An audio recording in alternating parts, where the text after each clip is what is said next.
And then we go walking to the waterfall, to the amazing waterfall. In our case, we've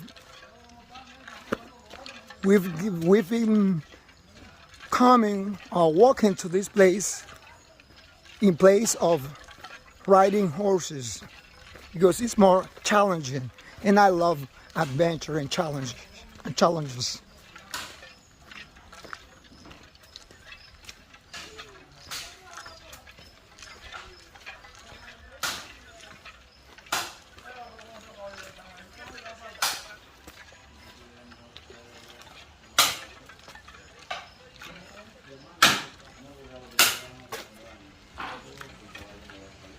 So we just reached our resting area, which is located close to Limon Waterfall.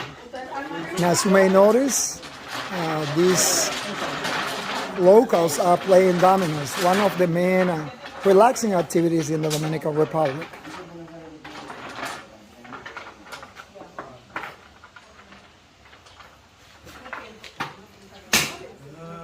I must remind you that this is your channel, Exploring the DR by Max Peña.